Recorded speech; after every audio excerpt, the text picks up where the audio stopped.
All right, so let's talk about inbound product updates. This is a HubSpot user group, so we're going to talk about this from HubSpot's perspective of all the things they announced. But as always, we saw some partners and some vendors and things releasing cool stuff too. Yep. And I think if you haven't got the longest attention span in the world, I think we can basically sum this up with two letters. Yeah. A, and what was the other one, Ollie? A and... It's I, isn't it? Yeah, it's A and I, yeah. Sounds familiar. Sounds familiar. So, a lot of these updates were powered by AI, based around AI. And we'll talk about this a little bit. We're going to talk about this a lot for the next half hour or so. But I think the main thing with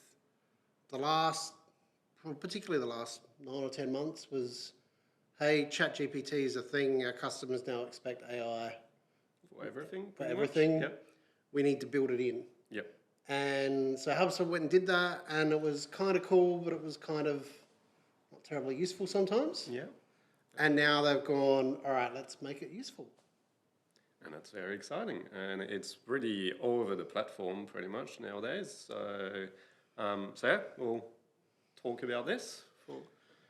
All right, well, let's power on. All right, let's go. And we can skip the first couple of things. Yes. So... or do you... No. No? Oh, good. Okay. Let's get started. So, Marketing Hub and CMS Hub. This is the Adelaide HubSpot user group. So, I don't want to talk much about this because you'll see a little catch down the bottom of the page there. Yes. US only.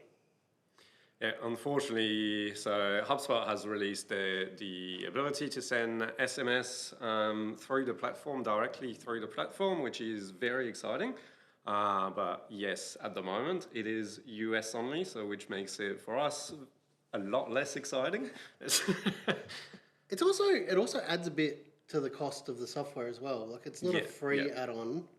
So, I mean, if you're using something like Sakari or Message Media for SMS, because you're in Australia, you're going to be continuing to do that for quite some time. Yes. And there's quite a few things they released, actually, that are US only. So, let's power on. Yep. Consent management's to do with SMS. Yep. So, and again, like the editors for SMS, it looks really good. HubSpot have decided to torture us about it. We'll just keep powering through the SMS because it does everything that you would expect it to, but we can't use it. Yeah, that's it. There's the AI, there we go, our first AI, but we've got the content assistant that's coming to SMS as well. So now pretty much every single piece of content that you do in HubSpot will have the content assistant to help you with it. Obviously, a bit of automation as well, and reporting. If you are an Australian company that's targeting the US, if you have a look at how deeply this is integrated, it's a pretty good idea. But, you know, I wouldn't say that there's a mad hurry to change it around. All right, now we get into the stuff that's for us. Subject line generator. That's actually one thing that, so basically that's, so you can, when you create an email, the AI will basically read that email for you and it will give you options. So that's one thing that I really like, is that it doesn't give you just one, it will give you 3, and then you can choose which one sounds the best, basically. So I really like the fact that it gives you 3. You won't have to prompt it either, it's just pushing a button and it will give you that. So as always, we've talked about this in previous hugs, but with AI, it doesn't mean it will be perfect, so you still need to check it, but that's a really cool feature. That's actually one thing that's driving me nuts with, I know this is the HubSpot user group, but Google Workspace at the moment, we're testing out their generative AI that's built into everything to do with Google Workspace. And I really hate the fact that it only returns one result. Because often that one result is hot trash. Whereas we use an AI writing tool called Linguix, and that gives you an option for simplified, better, shorter, longer, and you can split between them and you basically get 4 options every time. So multiple options is definitely better while AI is trying to get up to speed. The other thing that I like about this that will come through a lot here today is available on both desktop and the HubSpot mobile app. Yes. HubSpot have remembered in the last 12 months they've got a mobile app. And I mean, I guess this is good now that people are going back into the office, they're working from home, they're on the road. I like the changes that have been made to the mobile app. Especially when you're on the road, if you want to write a quick email, you can just use the content assistant and really smash out an email in 30 seconds, and there you go. Absolutely. And that's really great. All right. Social copy, same thing. Yeah, same thing. It's really great. So you basically write your blog, and then you ask AI to write the social posts about that blog for you, which is fantastic. It really saves you time, basically. You still, again, need to go into it and edit it, possibly. But that's a really great feature. I hope and that's with all of that AI-generated copy, I really hope that they're going to, at some point, implement what it is in HubSpot, that you can actually feed Content Assistant the examples of your brand, so that then it will actually give you that social copy with the correct tone of voice, the correct words that you actually use as a brand. And as soon as they do that, they'll be absolutely perfect. Oh, it's going to be critical to anybody's AI implementation, I think. Yes, that's it. If everyone's producing the same content with the same algorithm, it's not great. Yep. So the one thing with this one, just to call it out, it's pro and above, but it's pro and above because you don't get social tools below pro, whereas the subject line generator is available from the free tools up. So I like the fact that this AI is not a specific pro or enterprise function. It's available wherever they've got the function. Yep. It's handy.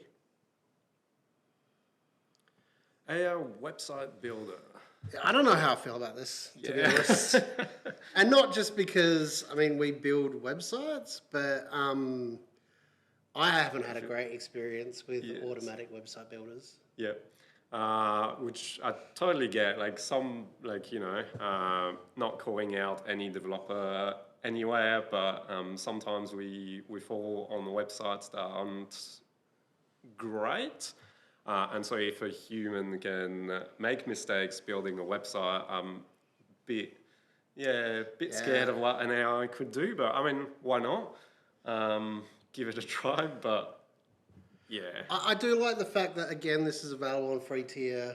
For people that are super low budget, they just need something up and running. This would definitely be interesting.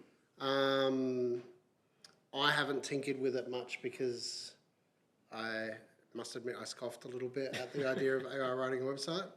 But I think this will get better over time. So we see the first version roll out. It's definitely going to have an audience, but not necessarily be a good tool for everybody. I like the fact that as well they ask you what are the goals of your website, so that they can actually, the AI can tailor it depending on what, and hopefully in the future it will ask you more and more questions, so that then it can tell a lot better. But yeah, it's kind of a wait and see, I think. Thing. Next we have the. Do you want to talk about that one actually? Okay, I like this, and So. This sounds positive. Well, I guess I like the fact that it's so many of these writers at the moment are focused around where AI can write things, but AI in general isn't doing a very good job of actually search optimizing blogs. So it's basically become a process where you write your blog, and then you optimize it, and then you bring it in, and you use AI to help with the writing part, and AI doesn't really play a part in the optimization part. So I really like the fact that they're using SEMrush keyword data. to pull that together to write better blogs. It doesn't work for my workflow at the moment, so I'm just trying to figure that out. Yeah. Because the HubSpot builder itself, we had a very nice process where you'd write it in Google Docs and then bring it across to HubSpot, and now they've kind of broken that. Yeah. And I just think with editing processes and things, writing them in HubSpot isn't the best place to start. And it seems a bit silly to get HubSpot to write it, copy it out of HubSpot, put it into Google Docs, properly edit it, bring it back. Yeah, this is designed to save time, basically. If you change your whole process and it actually doesn't save you time, then... So it'd be really interesting to hear from the people on the stream today, like how you're starting to fit this in. But I'm enthusiastic about the fact that they're using actual keyword data to put this together. I like the fact that they're going to score them so that we have an idea of how well they're optimized and how or not. And it's also interesting that HubSpot are getting closer and closer to SEMrush. Yeah. They've used their data for some of the other auditing tools and SEO tools. And I think that's really positive for everyone. We use their tools for our SEO services, so I think that's a really good fit. So again, that would be interesting. Need to play with it a bit more. Yeah. I mean, this is brilliant. Yes. Because this is that thing that if you don't have a formal process, you forget until you get to the end, and then you've got to put a title. You might have a title, but you don't have a meta description, and then it's a slog to come up with one that's holding up your... Yeah, that's it. And that's something that I think a lot of people tend to forget. So that's great. It's also great in terms of duplicates and to avoid that. And yeah, there's really no excuse to not have a title now. So AI being a helper for a marketer to make sure that you're optimizing your content properly, structuring it properly, and you get the rankings that you want. And again, that's available at the free tier, so that's pretty, that's exciting. And you see down the bottom it says public beta. It's already available in your portal. So if it's public beta, go nuts. If it's a private beta, chat to us afterwards and we can see if we can get you into the beta. Image generation. This is going to be interesting as well. I kind of like the idea, but let's face it, AI in terms of image generation is not quite there yet. Well, HubSpot have cheated here, because if you have a look at the preview images that they've got, they're plants. Yeah. And AI is pretty good at plants. Yes. Humans, I saw a really nice image of like a race car on the weekend that somebody had used Photoshop generative fill to just change the entire scene that the car's in. Fantastic. But if you try to get it to do a human. Yeah, it's all hands. Yeah, it's... 6 fingers, 3 eyes, eyes point in different directions. There's potential, obviously, but I think for now, you're probably much better off having your own imagery. One thing that I would really like with that in the future, I don't know if it actually does it right now, is to actually, if it creates the image, it also assigns it the alt tag straight away, because in HubSpot you can have your alt tag set either on the page that you're building or on the image itself, so that wherever this image is, it's the same alt tag. And I feel like if it did it automatically, that would be pretty cool. And again, it's because forgetting an alt tag is a big problem when Ryan is your boss. So yeah, that would be good, because then it never would happen again. That if that's not out yet, that'll be interesting. I guess it's interesting that this is a pro and above feature. When all the rest is on the free tier, basically, when you can do the thing on the free tier. So yeah, that's interesting. Canva are doing this, Photoshop are doing this. So I think having it quickly accessible while you're creating social posts or something like that It's very, very useful. This is probably a small upgrade, or like I love slash commands. I know, but it doesn't seem like much, but it's actually a big save of time, I think. So that's an exciting one. So I mean, the whole concept of a slash command, if you're not familiar with them, is you can type a slash on your keyboard, and then it's going to pop up and go, "What do you want to do?" Yep. So in this case, the screenshot is change the tone. But you could use a range of other options, and usually they explain to you what they want to do. And so it means that you can do more on the keyboard, so you can be more efficient with what you're doing. Yep. And it also just means that it's helpful from the perspective of knowing where to find the options. It just becomes a lot more intuitive to use the AI. Yep. And that's the big thing. They've made improvements with how the AI works now. You'll see down the bottom there, it's available on landing pages, website pages, blogs, global content if you're using themes, marketing emails, knowledge base articles. So if you help and support articles, you can grab a response to a question that your customer support people wrote, put it into a knowledge base article, and then use the AI tools to expand it. So it then becomes its own answer forevermore. And even conversations inbox and social media. So it's really just every piece of writing you're going to put in across the business. Yep. Love that. This is pretty similar, I guess, to the website builder, or it's trying to create a landing page from content. So basically you can use the assistant to write the copy, and then from that copy the AI will build the landing page for you. So it's, I say I want to be excited about it, but it's the same, I feel I'm more excited about this. Yeah, all right. Because it's about writing the copy, and you know, if you're an in-house marketer in particular, you've got a few landing pages, you've got to get a new campaign up and running.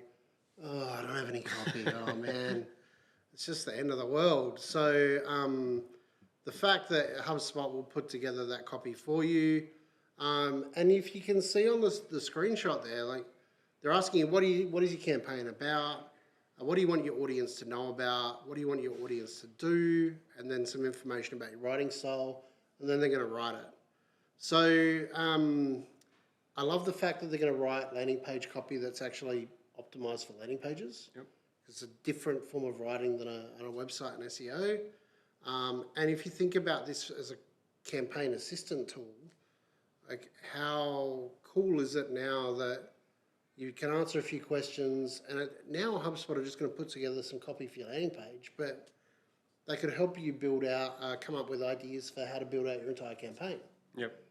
Have you got a workflow to do nurturing? Have you got a follow-up sales sequence? How are you putting these people into ad audiences?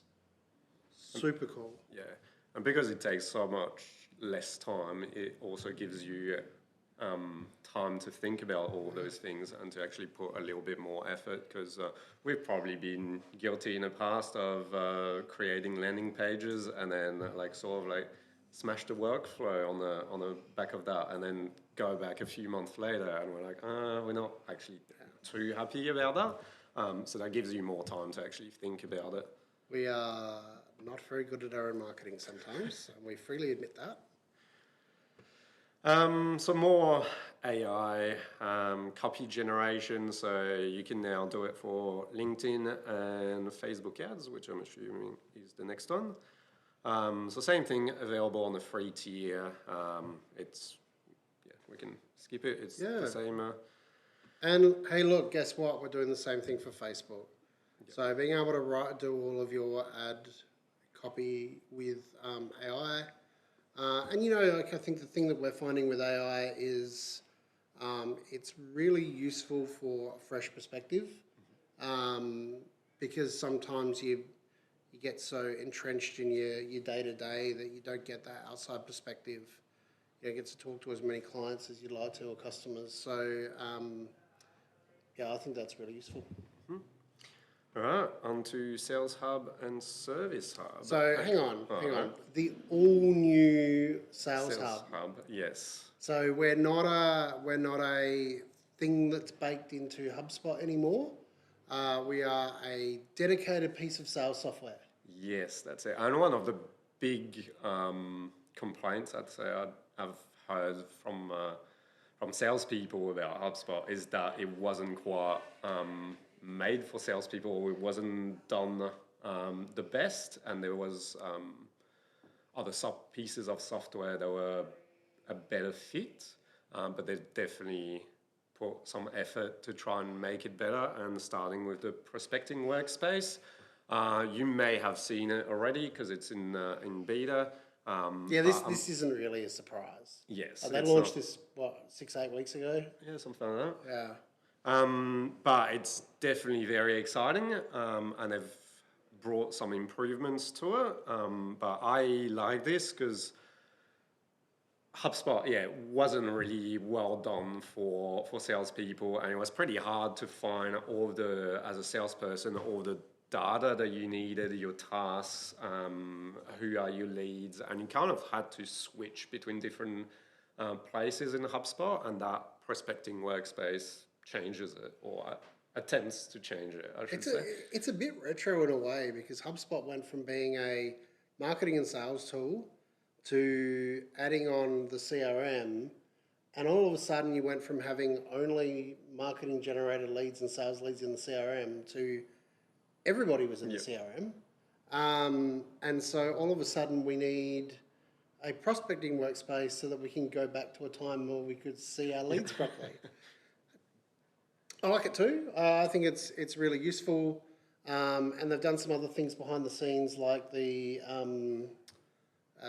lead object, which we'll talk about now. Yeah, we can do that. So, and that again, that allows us to separate out leads from contacts and keep them in a place. And that's a big winner, I feel, because I know in our portal sometimes you've got a contact that is created, and it's pretty hard to differentiate between, let's say, someone that applies for a job that shouldn't really go to the sales team. It's pretty hard to actually differentiate between contacts being created and actual leads, and this does that for you. And it's pretty good as well. Like you can import in your prospecting workspace. You can ask HubSpot, I want all of the MQLs that have reached that stage in the past 7 days. And bam, they're in your prospecting workspace, and you can go and call them or email them. So it's a pretty cool tool. Yeah. We'll file the next one in. Why didn't they do this 20 years ago? Well, they didn't exist 20 years ago, so that's probably why. Sequence outcome reporting. So understand if your sequence ended in a deal being created, and understanding if your sequence ended with revenue from closed won deals. Which is pretty good data to have about the sequence. I mean, like a response rate and stuff's really good, but if the response is, please leave me alone, then it's not as positive as you might think. But if your response is 50 new deals and $33,000 worth of new revenue, you'd probably be pretty happy with that. Yeah. And again, like Sales Hub, the reporting is a big thing here. So the next one is the lead funnel report. So again, like understanding this is things that you can do with the new lead objects. It's available on Pro and above only, but it gives you a better idea of how reps are engaging, like who the quality leads are. The source of the leads, the source of the deals. A big one for me is the prospecting activities. Yep. So getting visibility over what activities are happening and how valuable they are. This is because you could sort of do it already within HubSpot, but it wasn't quite out of the box. You had to really create all that yourself. So that's a good one to have, because obviously if you've got a sales rep, you want to know what they're doing, what actually is useful to bring from leads to customers. How do you bring new leads in and things like that. So it's really good to have that pretty much out of the box and to 100%. be able to see that. Yeah, and especially like it's visible so you can understand the performance a bit better. A good little reminder that HubSpot's probably the best Salesforce integration on the market. Yeah. And they like to remind people, so they have enhanced the sync so that Salesforce activities will sync into HubSpot. Yep. So if you're doing marketing or sales through HubSpot, but you still use Salesforce as your CRM, the activity sync was a real big pain point when you migrated from Salesforce to HubSpot. So I'd say that's a big win. Yep. I think the next one is one of my favourite sales things. Yes, that's pretty good. Yeah, do you want to talk about it? I will you're talk about it more then. into sales than I am. Yeah, so you can now sync data between HubSpot and LinkedIn Sales Navigator. And this is in part because HubSpot have built a new function, and in part because LinkedIn have added this to their API. So you notice on the slide, HubSpot will be one of the first sales software platforms to have access to this integration. So there are some tools out there on the market at the moment, like Surf, where it uses a Chrome add-on to be able to pick up data from LinkedIn and basically forms a bit of a bridge so that your LinkedIn Connect requests, messages, things like that can be synced between LinkedIn and HubSpot. But now Surf are going to have to find some other ways to make their tool more useful, because if HubSpot can do a lot of that out of the box, I think that makes Sales Navigator a must-have integration for anyone using HubSpot. I love that. Essential apps, so just a new collection of recommended integrations. And maybe you know a few of them. So, yeah. It's interesting because they say available to all hubs. ZoomInfo and Gong in particular are relatively expensive. Yeah. I think Gong, last time I looked at it, was about 20 grand a year. ZoomInfo is about 20 grand a year. I can't imagine there's going to be too many people on the free tier lining up to buy those two. Probably not. But we do love PandaDoc. Yep. And Aircall, a VoIP system is definitely a good win. Forecast insights, so that ties in with basically the reporting or trying to identify what works in your sales process, basically. So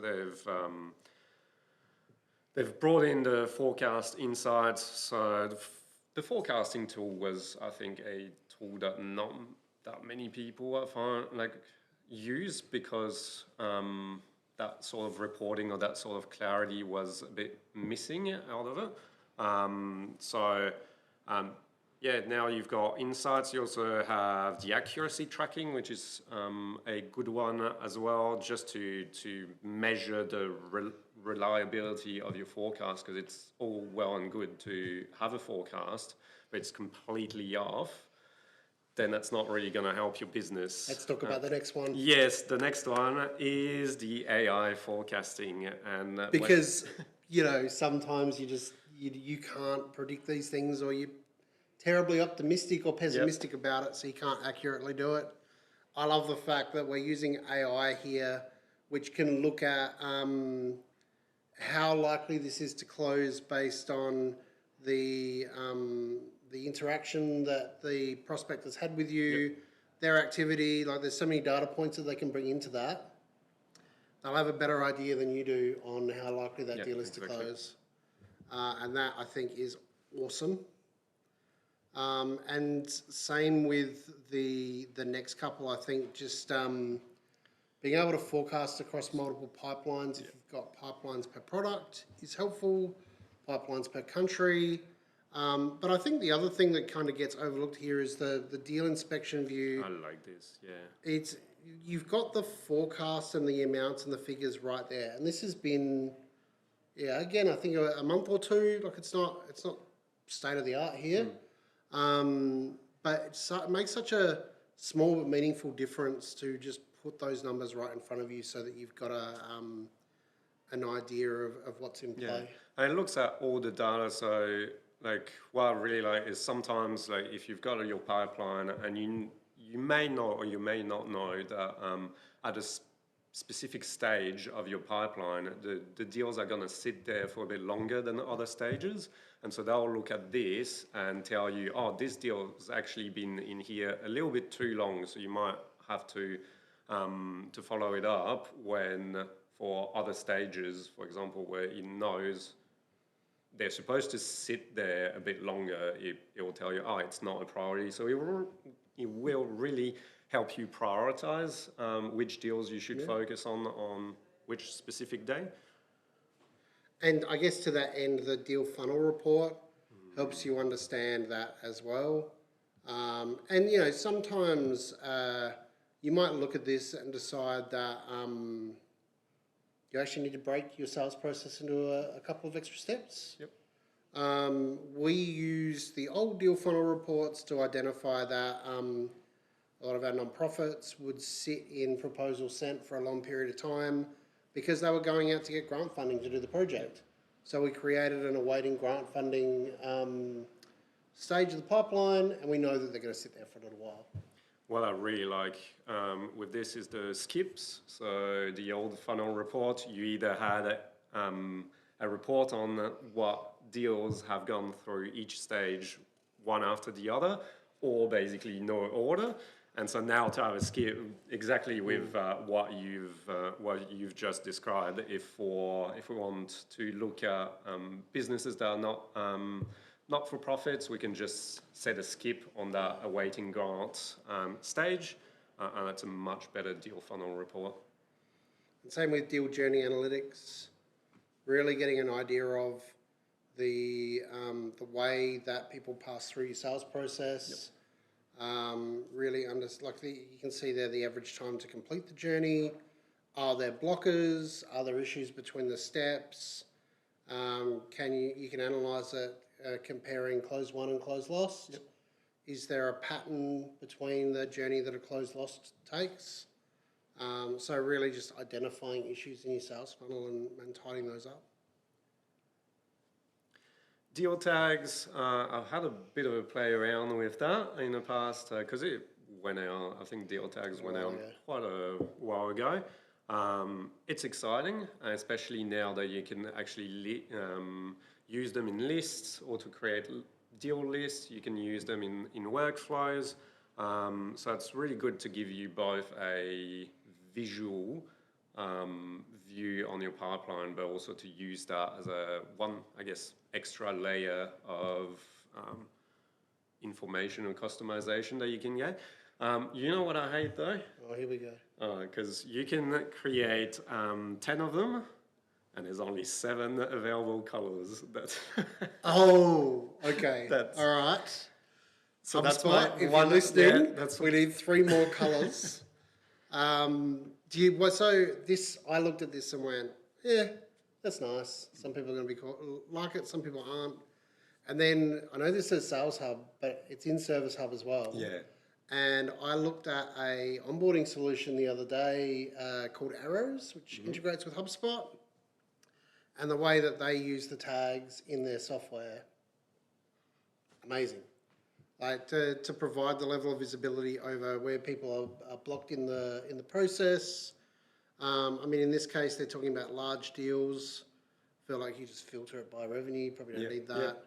Urgent. The last call was 52 days ago. That would probably tell you that it's urgent. But I think the ability to change the tags and show what pipeline stage they're blocked in, I think that's really cool to providing a good customer experience.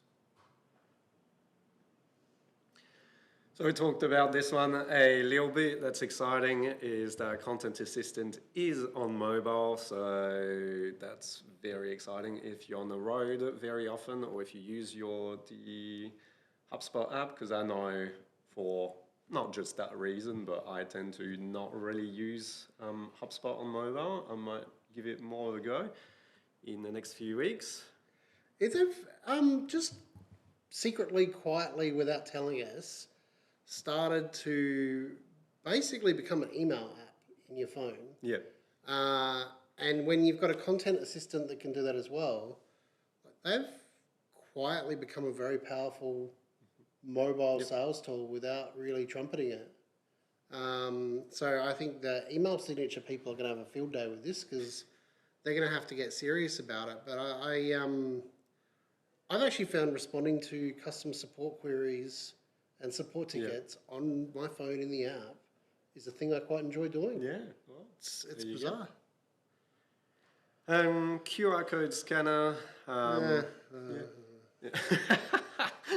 Love this next one. Let's skip the. Yes, let's skip the QR code. Oh, I love this because, if you It get is so good. if you get a thing where it's a support ticket that's been going on for a while, it's a really complex issue. You can have a meeting to talk through it, or you can just summarize the whole conversation and put it in a note, and the next person can pick it up really easily. And that's it. If you've got someone who's been taking care of a support ticket for a while, and then they're sick, and then you can just pick it up very quickly. So that's a very powerful tool, and it's available to all hubs. Did we mention that you can use AI to write an email on HubSpot? Because I think we did. You sure? And it's everywhere. So Yep. that's great. It's in Service Hub too. AI chatbot. Yes, I've been waiting for this.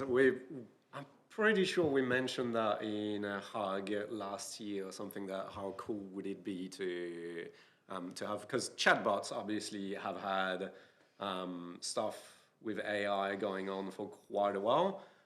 Because a good chatbot, you want it to feel human and to actually feel responsive and really really adapted to what you are talking about with the chatbot. And our own chatbots aren't quite doing that, so we were definitely looking forward to that to actually make them a lot better. It's worth just mentioning there, though, that they've raised that that's an alpha, that's not a public beta yet. So not everyone will have access to that, but you can see there their intention is to bring that to all hubs, which is interesting because you don't usually get automation on chat flows on free. No. So it'd be interesting to see what happens with that there. And it's launching globally, but it's English only. A/B testing in sequences, probably another one of the sequences things that should have happened a while ago, but that's definitely great news because you want to test your sequences and see what works and what doesn't, so A/B testing gives you that. And you've got the same sequence step analytics on Service Hub as you do on Sales. So that's useful. The outcome for a Service Hub ticket is not usually deals won, but it is useful. This next one, like, why didn't you do this? Yes, 4 years ago?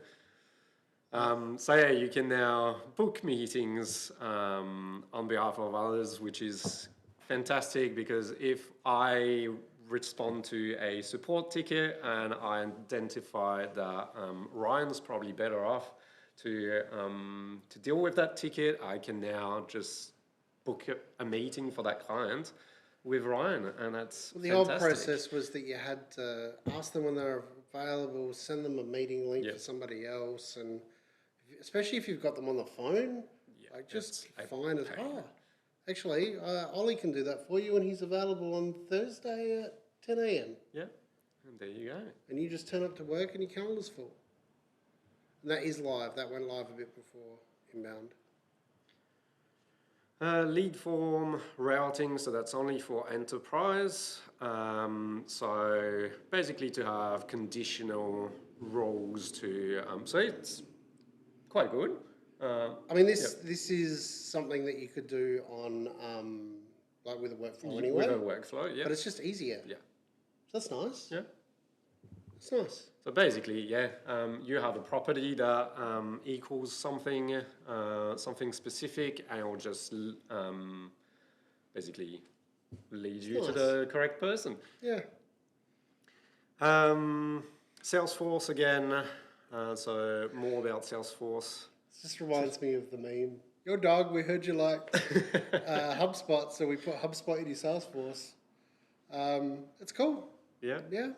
Yeah, not much to Cool. say about that. Advanced playbook recommendations. I want to have a look at that because it's pretty good. So depending on a property or what a property is equal, you can basically have recommended playbooks. So HubSpot can tell you, hey, this customer is at this stage or this lead is at this stage. And we're missing that kind of information, or this information equals this. So you should ask them these questions, which is pretty good. I feel like playbooks are one of those things, they started off as enterprise only, then they dropped to pro. But they generally talked about in a sales context. But you see that it's Service Hub as well. Mm-hmm. So you can have playbooks relating to support queries. Yep. And then again, you can use terms on the object to be able to identify what playbooks the customer support people should be using.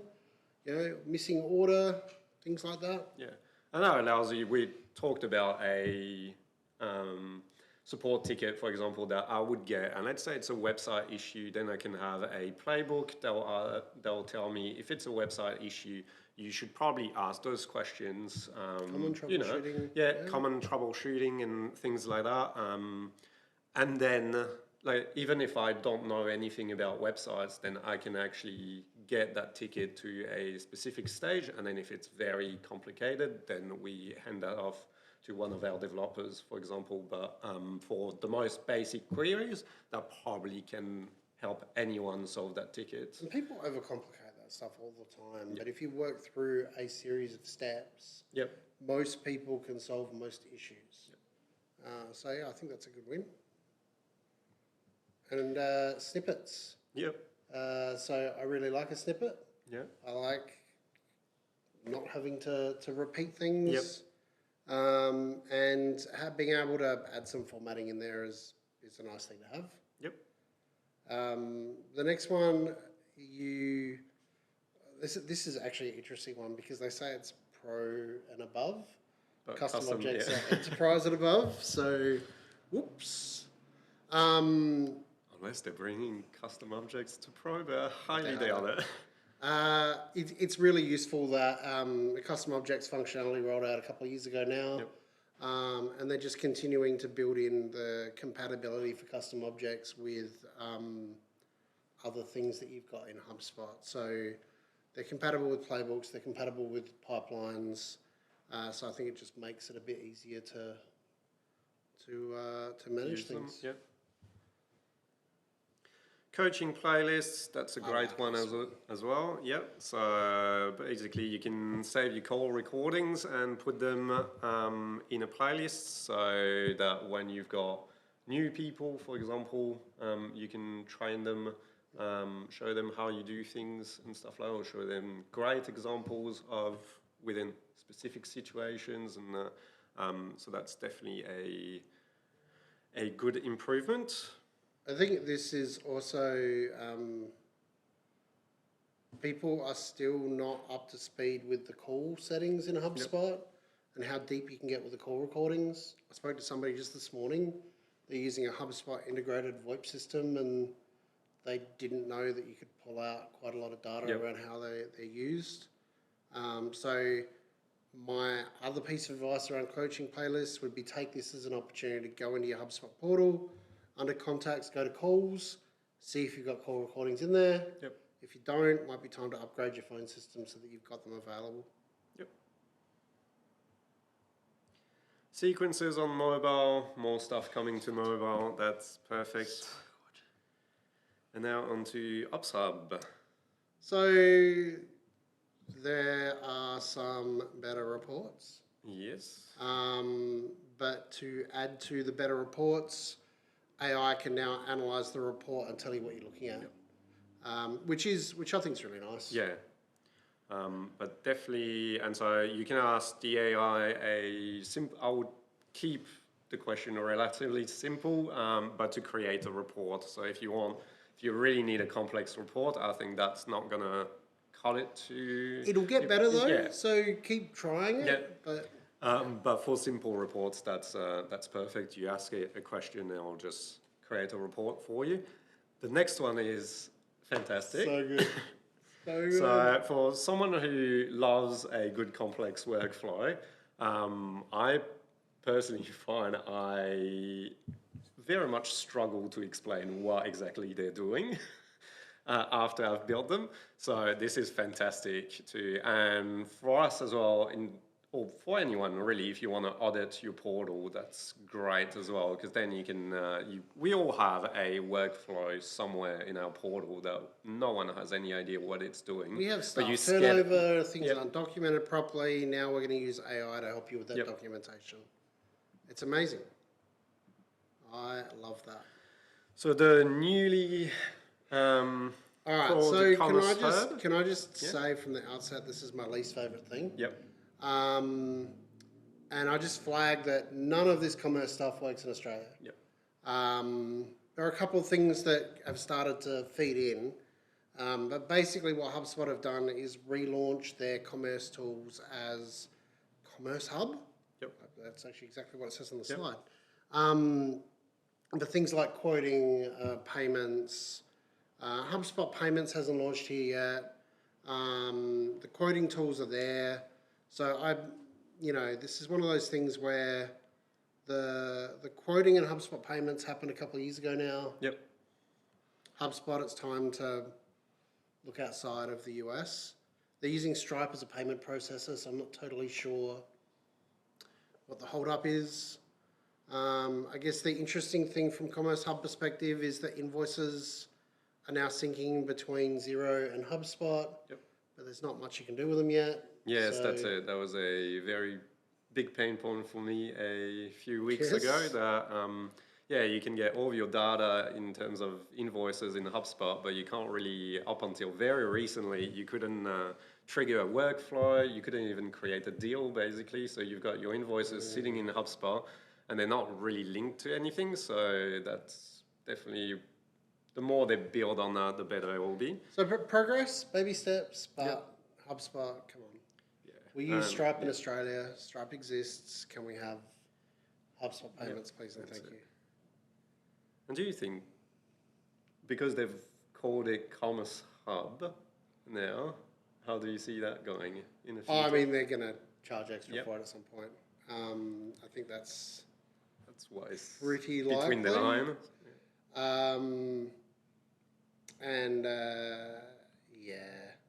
So there is a link here, like they're saying join the waitlist. Yep.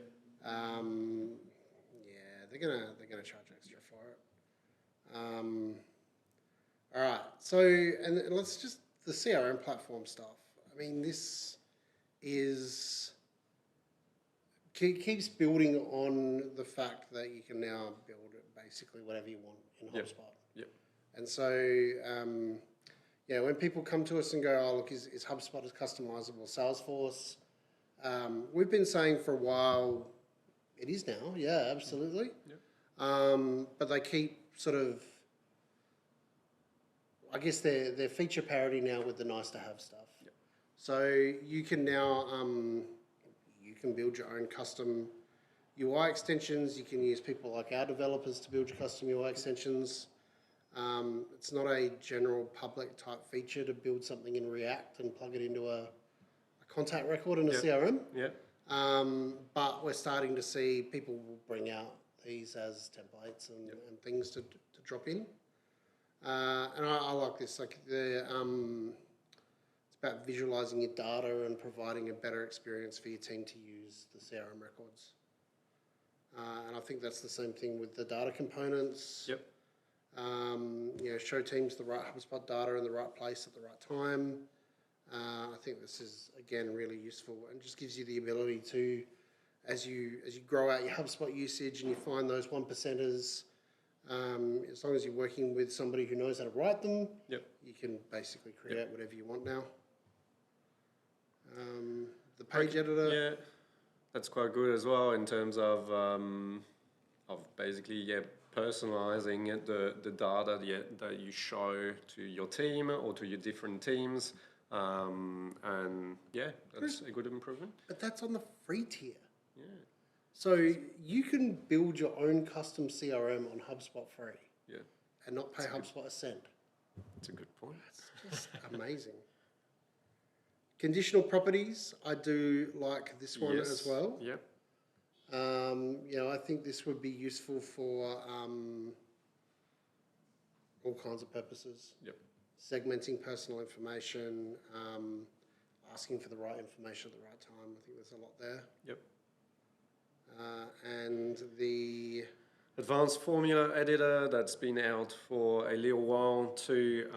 It's great if you love calculated properties. You can do all sorts of stuff. So if you're pretty much the way I'd describe it, if you're good at Excel formulas, you'll be good at this because it's pretty much the same.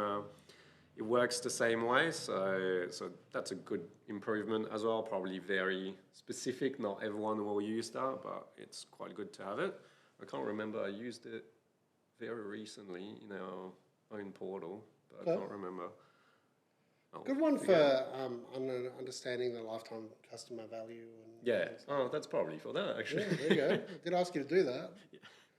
And so the last one, this is a build on one of those things that why didn't you do 5 years ago?